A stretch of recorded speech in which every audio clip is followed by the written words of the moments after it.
Alright, in this video we study Taylor's theorem, which shows how we can approximate any well-behaved functions in terms of polynomial functions.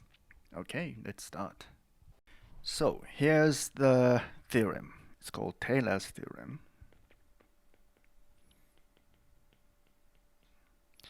And suppose we have a function f of x that is of class Cn. So that means we can differentiate this function at least n times, and the nth derivative is also continuous and defined on some open interval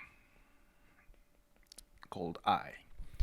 And suppose we have a point A in this interval, and then for all x in this interval there exists some constant that may depend on x between a and x. So we write between a and x because a may be greater than x or a may be less than x. So either case, cx should be between these two numbers. And such that we have this equation. F of x is equal to f of a plus f prime of a times x minus a, and 1 over 2 f double prime, second derivative, at a, x minus a squared, and so on, and up to n minus 1 factorial here, and n minus 1th derivative at a, and x minus a to the power of n minus 1 plus. So far we haven't seen this cx yet, so here it comes. And that is 1 over n factorial f nth derivative at cx, okay, and x minus a to the power of n. Okay, so we have, so if we consider function f itself as 0th derivative, we have 0th derivative times x minus a to the power of 0. So we have just this constant, and first derivative, second derivative, and third, fourth, and so on, and n minus 1th derivative at a. So all these derivatives are evaluated at a, x equal to a, except for the last term, which is evaluated at this cx, which is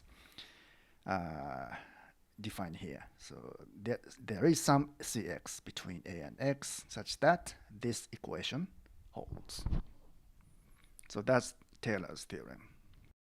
So what this theorem says is that any well-behaved function that is a function of class Cn, and that means n times differentiable and continuous, that function can be almost approximated as a polynomial function. So the right-hand side of this equation are almost polynomial function. So this is just x minus a squared, and so on, x minus a to the power of n minus 1. So up to this point, everything is a polynomial function, right?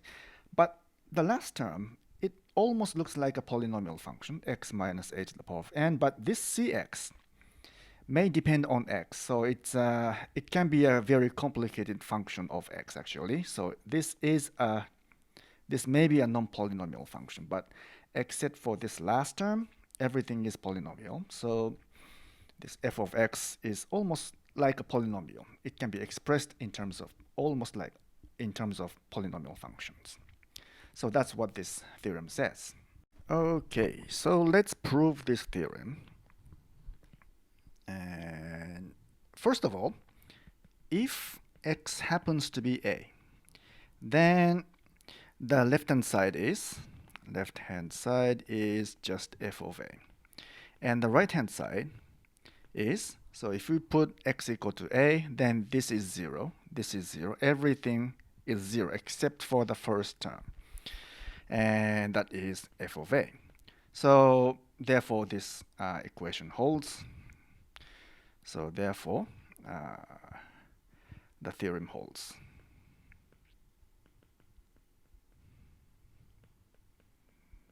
Okay. Now suppose let's pick x something other than a. So b is in I, and which is different from a. Okay. Then we need to show the following. So just substitute b for this x, and we should have f of b equals to f of a plus f prime of a, not x, it's b here now, b minus a double prime a over 2 b minus a squared, and so on, and so on, and minus 1 factorial f n minus 1 and b minus a n minus 1, and the last term 1 over n factorial, nth derivative, and some constant cb instead of cx in this case, and b minus a to the power of n. So we need to show this equation. And the complication arises from this cb, right? This cb may be a very complicated function of b. So first let us define a constant a. So define constant a by the following equation. So a times b minus a to the power of n is equals to, so this left hand side minus everything up to this point on the right hand side. Okay, so that is f of b minus, so everything on the right hand side except for the last term, so that is f of a, this one, and f prime of a, b minus a, and so on up to this term, 1 over n minus 1 factorial, and f to the f n minus 1th derivative times b minus a to the power of n minus 1. So if we define this constant a in this way, then if the theorem holds, then this constant should be equal to this last term. I mean, it's not exactly the last term, but so in the end, this a should be equal to this coefficient of b minus a to the power of n. So this a should be equal to this one. Now, using this a, let's define, define a new function g of x by this. G of x is equal to this f of b minus here, everything here, f of b minus everything on the right hand side except that all these a's becomes x. Okay, so f of x and plus f prime of, here it becomes x here, and b minus x. So replace all of these a's with x, and so f double prime of x over 2 b minus x squared, and so on. And let's see, 1 over n minus 1 factorial f n minus minus 1th derivative at x b minus x to the power of n minus 1, and a, so this a times b minus x to the power of n. So here's a new function. Now, g of a, what is this? So if we replace x with a, then we have f of b, f of a, f prime of a, b minus a, and so on. And let's see, so plus n minus 1 factorial, and x becomes a here, so b minus a to the power of n minus 1 plus a b minus a to the power of n. So what is this? So b minus up to all these up to this point was defined to be this, right? So b minus f a, f of a, f prime of a, b minus a, and so on, so up to this b minus a to the power of n minus 1. So that is b minus all this is equal to, by definition, a times b minus a to the power of n. Now we have this, so minus sign is here, so that's a, b minus a to the power of n. That is 0, right? Now, what is g of b? So if b, and replace all these x with b. So the first term will be f of b, and the second term and third term, and so everything else becomes 0. So b minus b is 0, b minus b squared is 0, and so on. So that's plus 0. So that is also 0. So at x equal to a and x equal to b, they are both 0. And of course, this function g of x is differentiable because these are all differentiable functions. So this is constant, and f of x is differentiable, n times differentiable. So these are all differentiable, and these polynomials are all differentiable. So g of x is differentiable. And we have g of a equal to g of b equal to 0. So what do you want to do? Of course, you want to use Rolle's theorem, right? So by Rolle's theorem,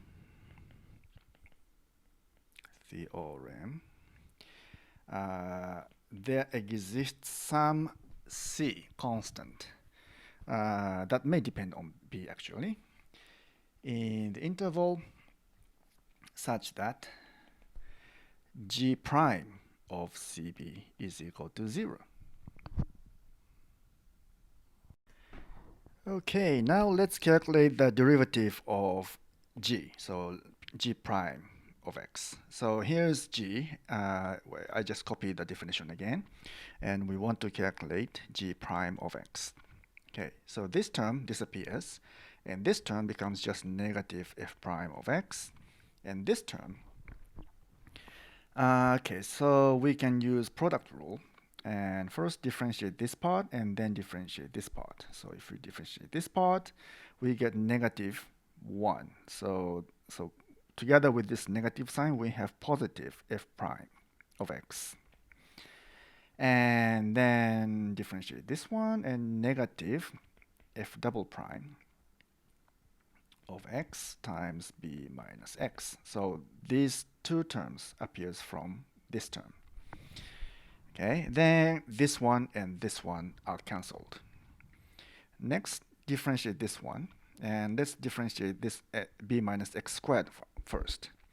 Then we have minus f double prime of x over 2. So differentiate this one, 2 times b minus x times negative 1. And this 2, this positive, positive, and what we have is f double prime of x times b minus x, which is this. So this one and this one are cancelled. And then we have negative, so differentiate this one, third derivative of x, f of x, and 2 times b minus x squared. So in this way, we can continue differentiating each term. So these two terms come from here, and let's differentiate this one.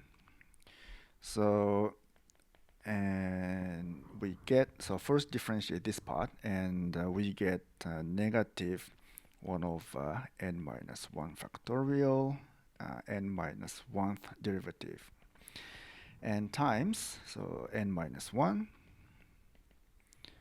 and b minus x times negative 1. And okay, so this shouldn't be, maybe we should put parentheses here. And then we differentiate this part, and negative 1 over n minus 1 factorial, nth derivative of x times b minus x to the power of n minus 1. So these two terms appear from this term, okay? And so if we do the similar thing for all these terms, and we can see that this is cancelled by a part of the derivative from the previous term, right? So what's left is this one. And the last one, this one. So this a is a constant, and so what we have is, so negative sign is here, so that is negative na b minus x to the power of n minus 1. So all these terms are cancelled, and what remains is this term and this term. So we only have these two. Now, the result of Rolle's theorem says that we have some constant CB in the interval such that the derivative becomes 0. So let's let x equal to CB then. So g prime of CB is equal to 0, which is equal to negative 1 over n minus. Wait a minute. So this one is negative 1, so it's positive. Negative 1 factorial f to the power nth derivative of n and f and cb here, b minus cb to the power of n minus 1 plus n a b minus x cb to the power of n minus 1. So this is equal to 0. Okay, so therefore we have na b minus cb n minus 1 equals to 1 over n minus 1 factorial nth derivative at cb b minus cb to the power of n minus 1. So this one and this one are cancelled. And a, so if we divide both sides by n, then a is equal to 1 over n factorial times nth derivative of f at cb. And now if we substitute this constant into where is it into here, then we have this equation, because this is the difference between f of b and all the polynomial part except for the last part, right? So this a is this, so we have the desired result now, and we are done. Okay, now let's examine the meaning of Taylor's theorem. So now let's assume that f of x is of class C n plus 1. Okay, so n times 1, n plus 1 times differentiable and continuous. And let's define a polynomial Pn of x by this f of a and f prime of a, x minus a, and so on. 1 over n factorial, nth derivative of f, x minus a to the power of n. So it's a polynomial function. Okay. Then Taylor's theorem says the difference between f of x and this polynomial, it's something like this: n plus 1 factorial and n plus 1 derivative at a and x minus a n plus 1. So this means, this is constant, and this term becomes smaller and smaller as x approaches a, right? And as x goes to a, then x minus a to the power of n plus 1 goes to 0. And it goes to 0 very quickly compared to, for example, compared to x minus a.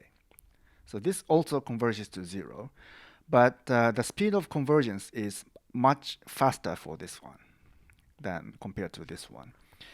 So as we get closer and closer to a, and then this term, the difference between the function itself and the polynomial, defined this way, the difference becomes smaller and smaller very quickly. So that means we can well approximate this function by this polynomial function. And the accuracy of this approximation becomes higher as n gets bigger and bigger. Okay, let's consider a simple example. F of x equal to sine x.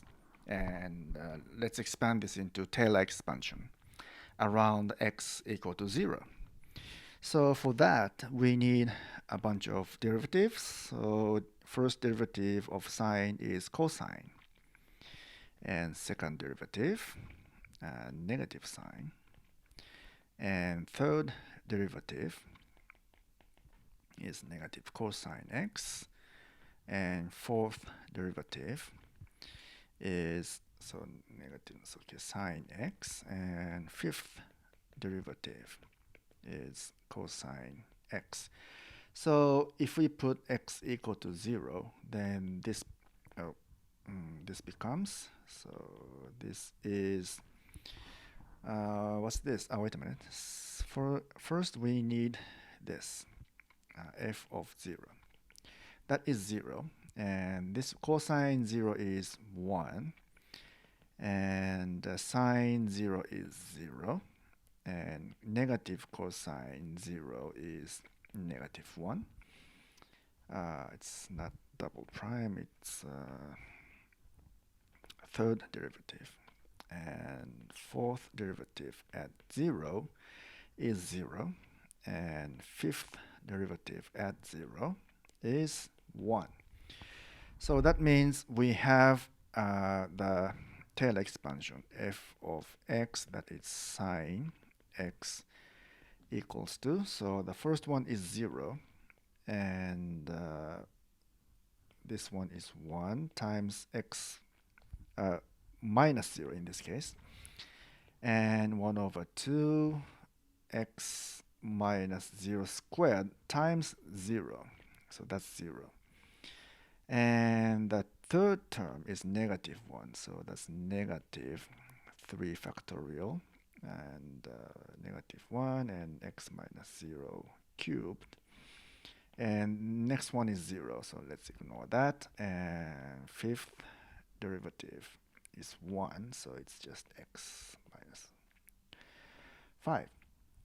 So based on this, let's define p1 of x as up to this point, so just x. And p2 would be same as p1 because this is 0. So consider p3 next. That is x minus, so 3 factorial is 6, so 1 over 6 x cubed and P5, because fourth derivative is 0, so it doesn't matter. And 5 factorial is, what is it? That's 120. So that is x minus 1 over 6x cubed plus 1 over 120 x to the power of 5. So let's define three polynomials like this. So, and plot them along with sine x. Then we have this graph. Okay. And in this graph, sine x is this purple line. So it looks like this. Between, I think it's around negative pi to positive pi. So that's the true function. And P1 is just a linear function. It's just this function. So it's a straight line. But around x equal to 0, it's a very good approximation, actually.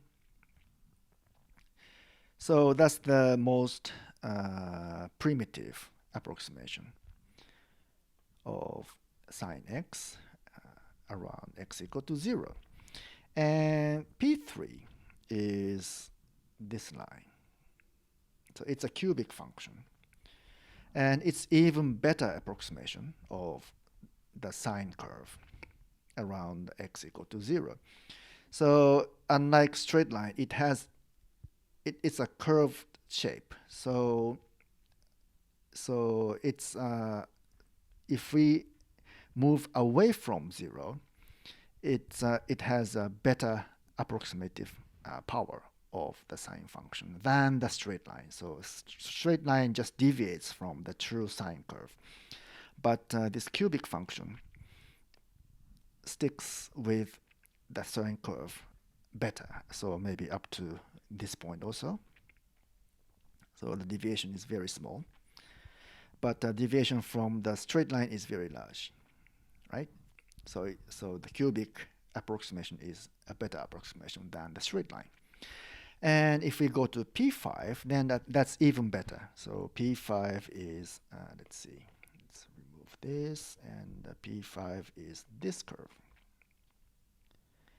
So maybe around from here to around here, it's still, we cannot distinguish between P5 and sine x, right? They are very close.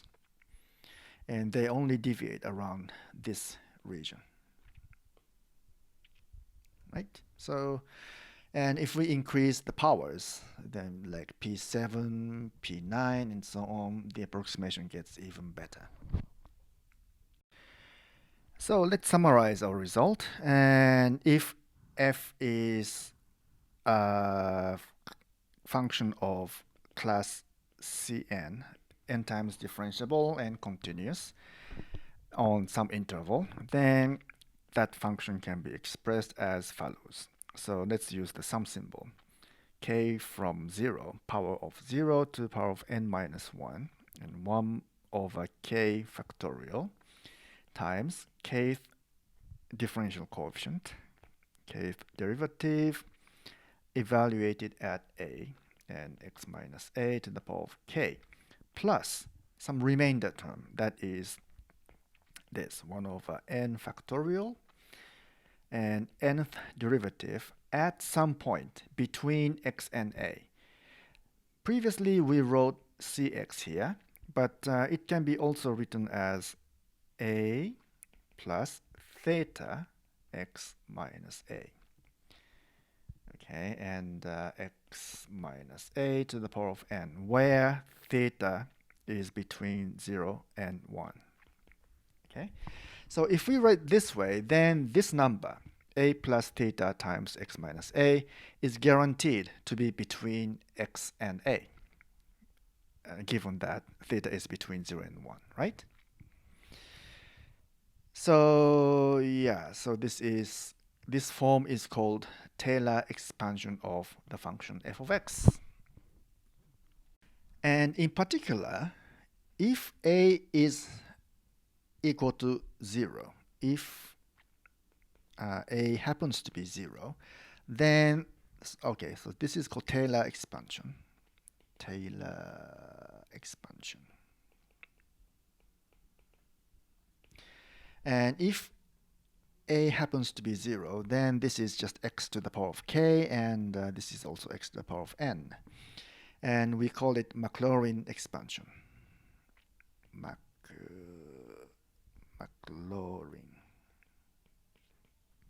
expansion. By the way, so this stops at finite order, so nth power, and so it's nth order or Taylor expansion of nth degree. So it's called finite Taylor expansion or finite Maclaurin expansion.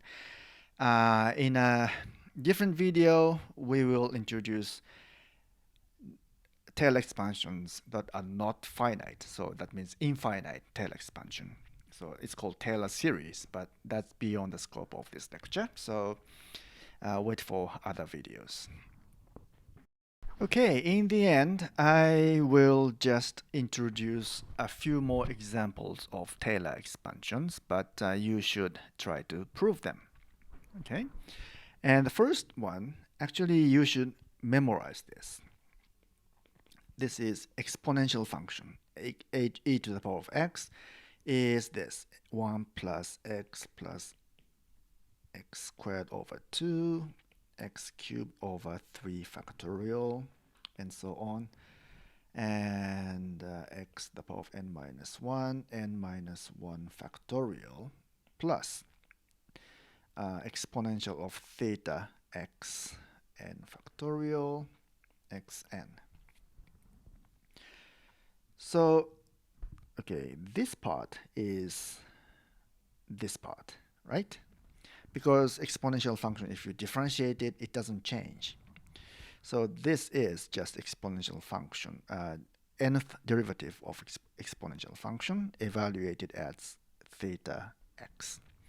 In this case, a is equal to 0, so this is actually a Maclaurin expansion. And another example, log of 1 plus x. Okay, this is expanded as follows: x minus 1 over 2 x squared plus 1 over 3, not factorial, just 3, x cubed, and minus 1 over 4, not factorial, and so on. And so this continues, and in general it's negative 1 to the power of n divided by n minus 1, not factorial, and x to the power of n minus 1.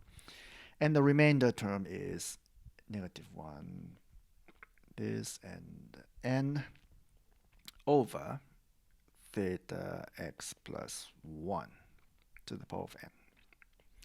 So 1 over this this term is the nth derivative of log of x, right? So you should try to prove them. Okay, that's all for this video. See you later.